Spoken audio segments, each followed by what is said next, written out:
এই ভিডিওটা করতে বাধ্য হচ্ছি। ভাবিনি আগে এরকম কোনো ভিডিও করব কিংবা এরকম কোনো বিষয়ে কথা হবে।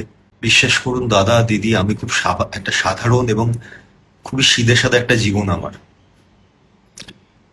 প্রেম এরকম তো শুধু আমি সেলিব্রিটি বলে আমার জীবনে দু তিনটে প্রেম হয়েছে বলে খুব অন্যায় হয়ে গেছে? কাউকে খুন করেছি আমি? যে কথাগুলো, যে ব্লেমগুলো আমার উপর দেয়া হচ্ছে, এটা মনে হচ্ছে না যেটা খুবই অনধিকার চর্চা এবং খুব খারাপ কথা বলা হচ্ছে একটা মানুষকে? এটা তো উচিত নয়, এটা তো কাম্য নয়। না, আর আমি বিশ্বাস করি না যে আহ, শ্যামপ্তি এরকম কোনো কথা বলতে পারে। তাহলে শুধু শুধু এরকম ভাবে একটা কোনো নিউজ প্রকাশ করা হচ্ছে, যেটা খুবই অন্যায়।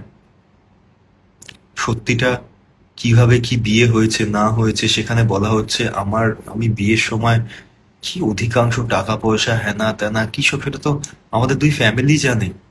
আমি জানি, শ্যামপ্তি জানে, ওর বাবা মা জানে, আমার পুরো পরিবার জানে। আপনারা এই সমস্ত আজে বাজে কথা বলছেন কি করে?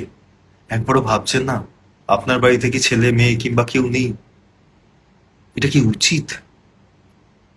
শুধুমাত্র আমি ফোন তুলছি না বলে যা খুশি লিখে দেওয়া যায়? সত্যিই যায়? কষ্ট হয়। আমাদের প্রচুর ভালো মুহূর্ত, আমরা দারুণ সময় কাটিয়েছি। আমাদের মধ্যে যাই হোক, সেটা আমরা দুজনে অ্যাডাল্ট, আমরা দুজনে বিয়ে করেছিলাম, আমরা দুজনে বুঝে নেব। তারপরে যা হবে সেটা আমরা দুজনে নিজেরা স্বীকার করব। কিন্তু সত্যি কি আমাদের কোনো দায় আছে? কার কাছে প্রমাণ করব? যে চারটে লোক নয় আমার সম্পর্কে খারাপ বলবে না ওর সম্পর্কে খারাপ বলবে, সোশ্যাল মিডিয়া এসে তাদের কাছে প্রমাণ করব? কেন করব? কি দায় আছে?